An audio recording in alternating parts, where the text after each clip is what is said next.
Our first speaker today is going to be my friend, Jose Luis Marti, who is going to speak about CrowdLaw. CrowdLaw is a simple but powerful idea that public institutions work better when they encourage citizen engagement, leveraging new technologies to tap into diverse sources of opinions, expertise, and data. So as you saw, Kleros is based on a lot of these principles. So Jose Luis is going to speak about what are the examples of using CrowdLaw in these days, and how can collective intelligence take us to the next stage of human governance? Let me just give you a bit about his bio. So Jose Luis Marti holds a PhD in political science and government from Pompeu Fabra University. He's an expert in deliberative democracy and collective intelligence in politics and law. He is vice rector of innovation at Pompeu Fabra University in Barcelona, an associate professor of law and political philosophy at the same school. Currently, Jose Luis leads a multidisciplinary research project entitled Global Democracy Project, which studies ways of democratizing global and international institutions and the development of legitimate spaces of global governance. Jose Luis was also one of the speakers at the Decentralized Justice Conference we organized last January at the University of Leicester in the United Kingdom, in which now looks like a different world than what we have today, I guess. So Jose Luis, welcome to the conference, and thank you for coming, and the stage is yours to start. Thank you very much, Federico.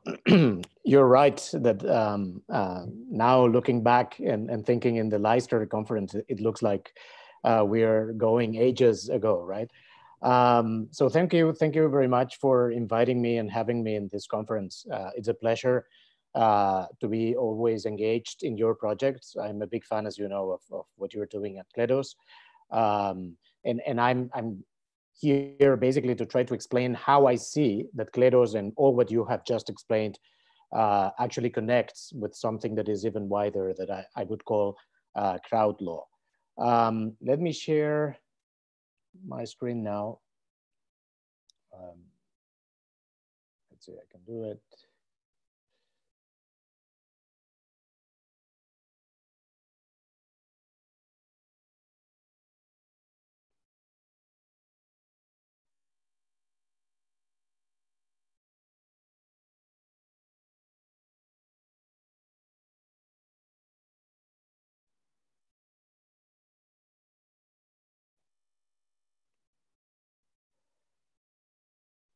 I hope you can see it.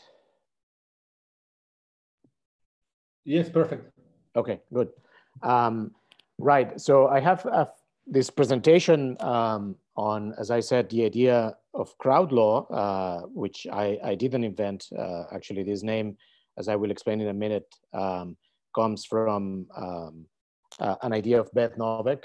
But despite now the name or the label that we want to give, of course, the idea is not new at all. And I think it very nicely fits or connects with what you are doing at Kleros. It has to do with collective intelligence mostly, and it also connects with what I would call crowd justice, or an idea of open justice that is certainly decentralized in your sense. I will basically divide my talk in three parts. The first one, it will be very brief, but I think it's actually required to say a little bit about the context in which we are located right now. I always like to start my talks about making this brief reflections about the situation, because we hear every day that our world is changing, that everything is being transformed, that we are going through a process of deep change and transformation in our society. And I think it's always important to take a minute and try to reflect in which sense this is so, and how is this affecting many of the categories that are traditional. And I think exactly as you just did, Federico, I think the law, as any other part of the reality, is going to change, and it's already changing. But if you want, you can also see this first part actually as my description of the problem that I think that CrowdLaw comes to solve. So you can see CrowdLaw actually as a solution, and then the question would be, which is the problem that this is a solution for? And the problem or list of problems that I hope CrowdLaw might help to solve is what I will describe in this first part. Then I will present briefly the idea of CrowdLaw, And I will finish my talk, as long as giving you some examples of real cases of crowd law. I will end with some reflections about collective intelligence, and I hope that this can help also Kleros in developing the project, because I think that our study, our research on collective intelligence is in the middle of an explosion. I think that we are witnessing an explosion of our research and literature, but I think that there are many open questions yet, and I think that this is actually exciting to try to contribute to bring this agenda ahead. So I start with this reflection about a new reality. And of course, you know, if anything has changed since February when we met at Leicester, is that, of course, the world now is completely new in a very clear and obvious sense, because we are all aware of the threat that the pandemic, the COVID-19 virus represents for all of us. This was actually already there back in February, but we didn't know enough about how deep this change was going to be and how tremendous the effects for everybody, for every country. And in a way, of course, many things have changed since then. But I promise you that, so in Leicester, I talked about many of the things that I will talk today. Many of the slides are actually the same. I updated some of them, as you will see. I updated some of them, but many are actually the same. And I promise that these first slides about the new reality that we are living in are pretty much the same, with just a few additions, but they are pretty much the same. So I think back in February, I was talking about a new reality that of course now needs to be complemented with a reflection about COVID and global health and global pandemics. But the new reality is basically the same. The kind of transformation processes that I see out there are basically the same. So as I see it, we can describe four main factors of change. And I put here this slides as factors of change, but let me also say that they are actually threats that we face or challenges, if you want. And these are the four challenges that I think that CrowdLaw, not exclusively, but among other tools, CrowdLaw should help us to face and solve. So these are, as I said, these are the kind of problems that I hope that CrowdLaw may help us to face. The first one is that our political and justice systems and the legal systems, they face today a much more complex reality than ever before. Just think on the kind of knowledge that was necessary for MPs, members of parliament, or judges, or lawyers to properly do their work in the 1970s, or in the 50s, or the 20s, or even back in the history. Nowadays, the world and the legal world is much more complex than ever. So we need some combination of science and expertise, but also a combination, an addition of distributed knowledge that is out there in the society, that everyone has, maybe a piece of it, basically to fight against fake news and to fight against a fragmented public sphere, which represents a new challenge, as I will develop in a second. So the first factor is growing complexity. And I think we cannot ignore this, because that's actually a strong characteristic, a strong feature of our society. The second one, obvious to everyone, is that we live today in a global world. Despite what you can hear about some people saying, look, COVID-19 changed it all and globalization is dead and countries will recover part of their sovereignty and power, I don't agree. I don't believe in that thing. I think that that's not true. What I see out there is just a reaction to certain patterns of globalization. But if I look at in the future and I try to predict how the future will be in 20, 30 years, 40 years from now, for me, it's obvious. And I think that nobody can deny that the future will be more global than it is now, at least in a very basic sense, that we are facing problems and challenges that are all global, right? We face climate change, and this is obviously a global problem that affects us all. But now we have the issue of the pandemic, right? COVID-19 is an obvious example. So it makes my work a little bit easier, actually. It's an obvious example. We will only be able to go through the virus and fix the problem if we coordinate our efforts and we work together. To the extent that there is one single country in the world facing COVID-19 and letting the virus spread, this is a potential threat for everyone else. So this is a global problem in a very deep sense, and only a global coordinated effort may help us to actually to find solutions. But the same happens with many other goals and challenges like global security, global justice, preservation of ecosystems, global inequalities, and many others. What I think this reveals is that we urgently need more, stronger, more effective, and more democratic instruments of global governance. I think that related to the COVID-19 crisis, for instance, what we have seen is a total failure or a quite important failure of the WHO, the World Health Organization. I think that this reveals very clearly that we need something much more sophisticated. The third factor of change or challenge, if you want, is the digital revolution. And this has very positive aspects. And we are actually, Kleros is an excellent example of the kind of very good things that you can do by using technology. We can really create radically new opportunities for empowering individuals and communities. This is what it is all about, what Federico was telling us about. And we can also change, for good and for bad, we can change the rules of the game and some of the structural features of our political world and our legal systems. Kleros has also this potential of being disruptive for the good, for improving and strengthening the effectiveness of our legal system and the justice system.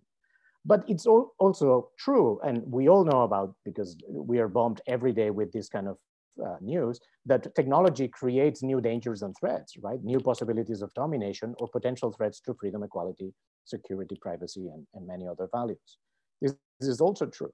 And finally, the fourth factor of change, which we need to take very seriously, is what many people call the crisis of democracy. We are embedded in a reality in which there is a growing dissatisfaction and mistrust of our representative systems, especially among young people. That's very worrying, I think. Many people think that this is a crisis of democratic representation. Remember that they don't represent us, the motto that many people used back in 2011, but many social movements are still using once and again. Many people say the bridges, the representative bridge between the representatives and the represented are broken. These bridges don't exist anymore. We're not having an effective and quality representation.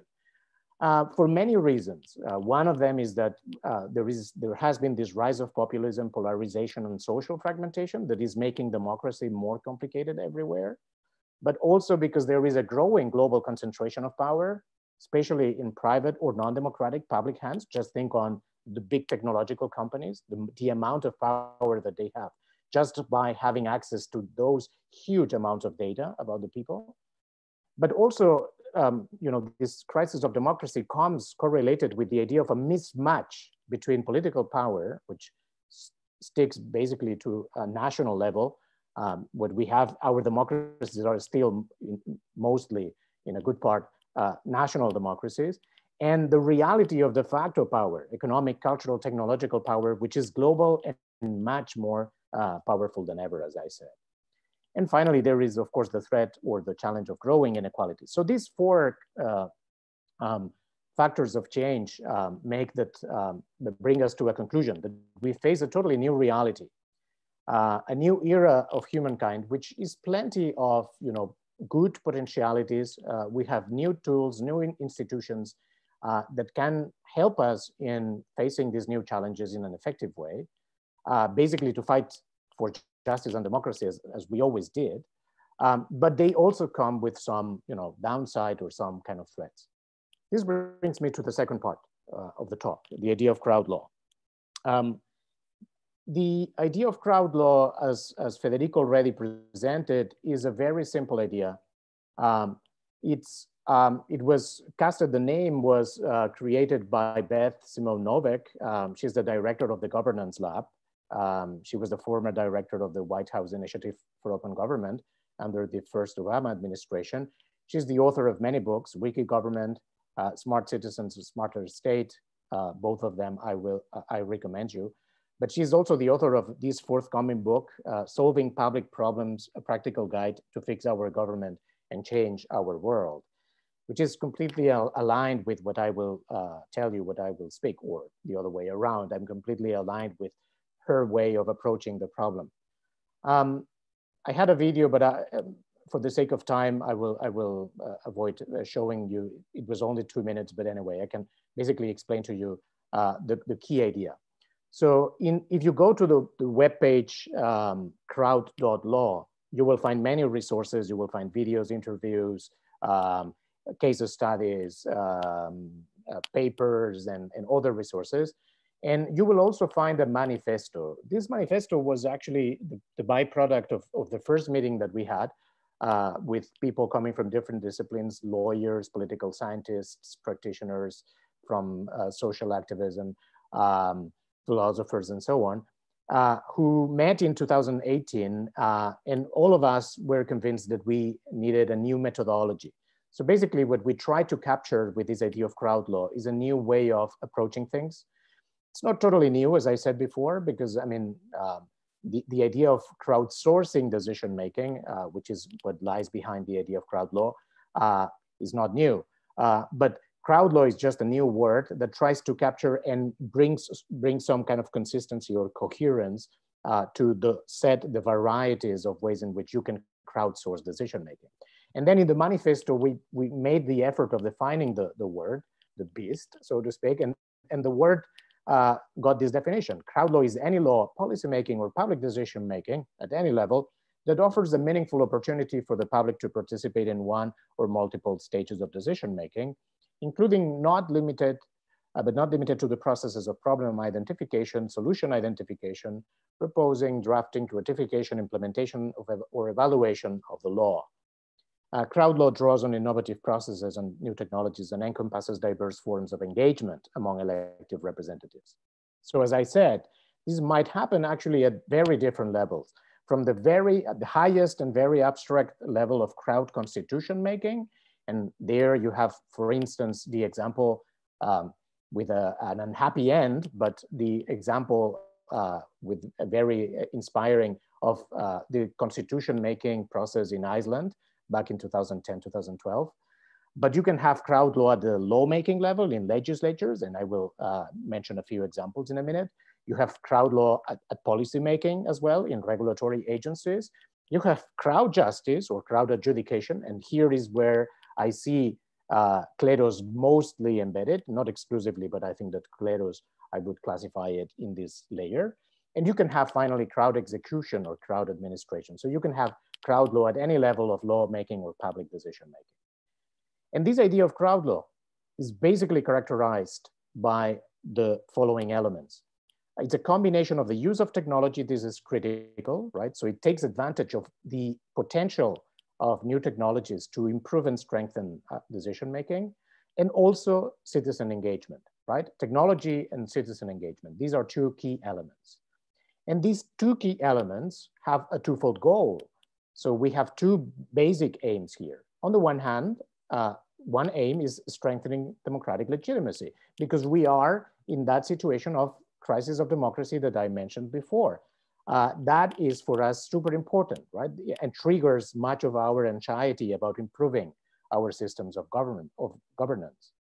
That's the first goal. But the second goal, which is, yes, different, but not totally independent or totally disconnected from the first one, is that crowd law is intrinsically committed to the goal of improving the quality of results in public decision making. We are convinced that through the idea of collective intelligence, that I will elaborate in a minute, we can engage people, and by doing so, we can improve actually the quality of our decisions. And I think, again, Kleros is a perfect example of how you can do that in one particular area of law, which is crowd justice or crowd adjudication or crowd arbitration or crowd conflict resolution, if you want. The overarching normative ideal that is behind this idea of crowd law is what I would call deliberative and collaborative democracy, but that might be controversial to some people, and it's actually not necessary to go into the deepest level of the philosophy behind it. If you have any question about this, I'm happy to take them in the Q&A. So on the one hand, as I said, crowd law is committed to strengthen the democratic legitimacy of our systems, because we are convinced that we have a problem there, right? Our democracies have a legitimacy that is clearly perfectible or improvable, right? Legitimacy comes in degrees. It's not an all or nothing thing. So it's not that our democracies are totally legitimate. I'm not saying this, but it's clear that we have a problem. For many citizens, the kind of democracies that we have today, they are not enough. And that's what, to my view, that's what lies behind ideas like they don't represent us, these mottos that you can hear here and there in many protests and social movements. And I think that what this proves is that part of this dissatisfaction of many citizens with democracy is well-grounded. I think that citizens are right in expecting more from our democratic institutions. And I think that CrowdLaw might help, not exclusively, but it might be one of the key issues to help us to strengthen this democratic legitimacy. In the end, the aim is reconstructing, as I said, the representation bridge. And the other goal, legitimacy is not enough. We are dealing with crucial issues for people's life and fundamental interests. And as I said at the beginning, our world is much more complex than it used to be. So giving legitimacy to the system is a fantastic goal, but it's not enough. We need also good results, good decisions. We need to make correct decisions, just decisions, but especially more efficient, efficacious, and effective decisions. So there are several dimensions when we refer to the quality of results. This is a very complex idea, and I'm happy also to take questions on this. The literature is huge, and there's a lot of discussion, but it basically refers to a set of standards that we might discuss for hours about what makes a law a good law. But certainly those standards must include things like that the decision-making and lawmaking process needs to be evidence-based, that it needs to take into account substantive justice, that the decisions that we want to make, they need to be efficacious, effective, and efficient. Proportionality is also important, congruence, clarity, and so on. So these are all aspects of lawmaking that we are convinced that collective intelligence can help us to improve. Now, there's a varieties of forms in which CrowdLaw might be embodied. So we have data sharing initiatives already implemented and being experimented in different places. We have CrowdLaw in and for legislatures. We have online participatory platforms, online deliberation initiatives, government processes open to virtual communities, crowd justice, and many others. Related to crowd justice, let me just say something related to crowd justice. The idea of crowd justice, as I see it, is a natural evolution of the idea of open justice, which is a well-known trend in those working in innovation in the justice system. And I think it's basically the idea of open justice when it's complemented with the idea of collective intelligence and distributive and this decentralized decision-making. And I'm convinced that new technologies can be very helpful in order to improve many different aspects of the justice system, from fact-finding processes to legal reasoning and interpretation and to conflict resolution, as I think Kleros exemplifies very well. Let me briefly mention a few examples of CrowdLaw, practical examples, I mean, of things that are being already implemented, and then you can get a more practical idea of what is behind this notion. The first one is this super interesting initiative that the American Congress, the House of Representatives, is implementing. They started implementing it before the pandemic. Now they turned online because at the beginning it was actually in-person processes, but now they turned online, of course, and that was super easy because it was actually intrinsic to the whole idea, the use of technology. So there is this fantastic initiative of CrowdLaw for Congress, which consists in inviting people, citizens, ordinary citizens, to participate at different stages of the legislative process and help the MPs, the representatives, to do a good job when they pass new legislation. Another initiative, in this occasion coming from the UK, is Evidence Check, the Evidence Check web forum, in which, again, ordinary citizens are invited to participate and engage in trying to check whether certain things that are being said in the parliament are true or not. So it's basically about pulling in some information that is distributed across the society. Another example coming from Brazil, not to give you just examples coming from the Northern Hemisphere. There are super interesting examples coming from the Southern world, and especially from Latin America. Wikileges in Brazil, they have quite a substantial experience already in inviting, again, people, ordinary people, to engage in the legislative process. Or Republique Numérique in France, which is again another way of crowdsourcing the idea of checking some information and some especially quantitative information. At the level of online platforms, you have the example of Better Reykjavik. This is an online platform that allows people to make proposals, to engage in deliberation, to vote for proposals, to vote in consultations, and so on.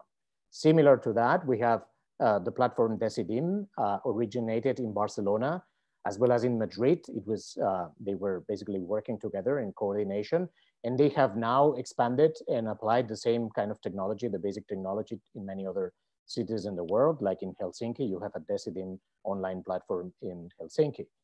And there are many other examples. Or VTaiwan, a super interesting example in which you can combine virtual reality with artificial intelligence and also an online platform to allow people to engage in deliberations and discussions about certain government's initiatives or ideas for government. Finally, just if you want to read more and learn more about this, you can go to this website, collective-intelligence.thegoplab.org, and you will find there these case studies that have been put together by the GovLab and Nesta.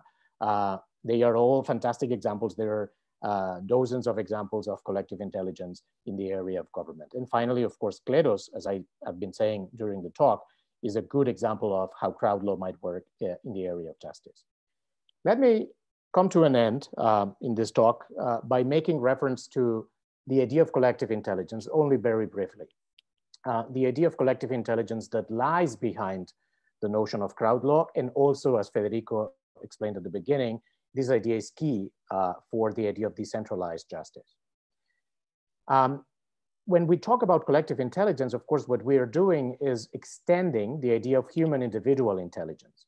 And there is a huge, endless discussion about how to define individual intelligence. I'm not going into the details here, but the most common approach consists in saying that human intelligence gets defined by a set of different capacities, basically cognitive capacities, maybe not only cognitive capacities, but they are mostly cognitive capacities. Well, similarly, the idea of collective intelligence might be defined as a general cognitive and practical capacity, right, or set of capacities of certain groups of people to form or filter beliefs, preferences, and judgments, solve problems, make collective decisions, collaborate, and take collective action in a way that can count as group agents, that make them count as group agents with some form of, even if only metaphorically, common mind or collective mind. So the main question behind collective intelligence, and here is what I said before, here is crucial that we realize that, first of all, this literature is exploding at this moment, but we need to know much more. We're just at the beginning of really understanding how it works. The crucial question is, according to me, what are the exact conditions under which a group of people can make better decisions? This is what we don't really know yet. So we have some answers to this question, but we definitely need to make much more progress. So when we try to answer this question, there are certain things that we have already identified. I would summarize them, and I will not go into the details now, but I would summarize them as 3 different powers behind the idea of collective intelligence. You might see them as sources of collective intelligence. One is, this is perhaps the better known power of collective intelligence, the one that is everywhere, and you can read, there are many dozens of books and articles written about this, which is the power, some people call it the miracle of aggregation. When you aggregate different views and different judgments and preferences, you can actually, under some conditions, you can make better decisions. And there are all kinds of theorems and hypotheses of why this is so, and which try to identify under what conditions this is so. But as I said, we don't know enough, even if this is the power that we know better. There's a second power, the power of deliberation, that has not been developed so much, but it's also open and evident to many people that deliberation is a good way of making decisions. And we need to understand better why and under what conditions this is so. And finally, there's the power of collaboration and collective learning that is also clearly connected with the idea of producing better decisions. But again, we need to know much more. We need much more research. We need to experiment. And that's why this quest for experimentation, I think it's a fantastic introduction and a fantastic preliminary step to welcome initiatives like the Kleros initiative. And let me finish with this reflection. One of my heroes in this world is Douglas Engelbart. He's not very well known actually for many people, except for those who are in the tech world. Douglas Engelbart probably doesn't tell you much. Douglas Engelbart, probably the thing that made him more famous was that he invented the mouse, actually. Well, this is a very old-fashioned version of the mouse, but he invented the mouse. And mouses are actually disappearing right now because now we all have this dispatch and so on. But anyway, but he invented the mouse back at the beginning of computer science and computer technologies in the 50s and 60s. But besides this, which is just the most relevant contribution in a way, but besides this, I think there's another contribution that makes, for me, it's much more relevant. He wrote this report called Augmenting Human Intellect in 1963. And for Douglas Engelbart, the entire idea of developing computer science was, for him, it was clearly associated with a very clear goal in mind: the possibility of augmenting, helping human beings to think better and make better decisions. So what he called augmenting human intellect. He was both meaning individuals and collectives, groups. So basically for him, any development of technology and any work we do on technology had to have this clear purpose of helping us to make decisions. So in a way you might say, and I end with this, you might use this kind of motto, which is parallel to the famous no taxation without representation. In a way, you might say today with the new technologies like AI, that we have no AI or no other technologies without CI, without collective intelligence. So if you want to read more, these are 3 books that you could read, and I end up with this. Thank you very much. Thank you a lot, Jose Luis, for this presentation. I have to disagree in something. I don't think the mouse is going away, because maybe it's that I am a bit old-fashioned or old, basically, but I still have more trouble using touch screens and touch pads, and the mouse for me it's hard to replace. But I do have a question. So based on all these trends you've been presenting about citizen participation and technology, how do you envision political systems in 20 years? And in particular, what will be the role of the nation state, which has been very important throughout, at least since the Westphalian peace, in a world that is driven by technology and where boundaries seem to be less and less important? So I'm fully convinced that because of what I said at the beginning, because we are facing these global challenges, we need to develop some kind of global governance, or if you want, global government. Many people are very afraid of saying global government because they immediately think in having some kind of global tyrant. I think the challenge there is actually how to have global democracy, not global tyranny, of course. That would be awful. That would be the worst case scenario. But the thing is, for me, it's an obvious point to make that in 50 years, we will have a much more developed system of global governance, which I hope it will be democratic. In that system, in that context, there is still some role for nation states, as there is some role for cities, for instance. Many people speak about the emergence of cities and global cities as powerful actors of global governance, actually. So what we can see is basically a much more complex system in which different kinds of levels and actors interact with each other. We are in a way seeing already this, right? So we see cities signing agreements or treaties with nation states. That's not impossible, and it's actually a growing reality. So what I see is a much more complex political system that A, will be definitely global, B, will be probably compatible with some nation states, some kind of intermediate levels, and so in C, it will be definitely compatible with national identities and other kind of collective identities, because they will not evaporate. So in the global system that I envisage, people will still feel like Argentinians or Spaniards or Catalans or French or Barcelonians or New Yorkers, because these identities are important to human beings. So I'm not seeing these identities disappearing, but the idea of a nation state concentrating political sovereignty, I think this is already gone. I'm not talking about the future. I think today is gone. States are not sovereign anymore. Not even United States, the most powerful state in the world. Sorry, I mute. Yeah. Do we have any question from the audience? You can write it or just raise your hand. No. Okay, so Jose Luis, thank you very much for participating at the conference. Well, we will be discussing a lot in the future. Thank you for coming. Absolutely. Thank you, Federico. Thank you. Thank you, everyone.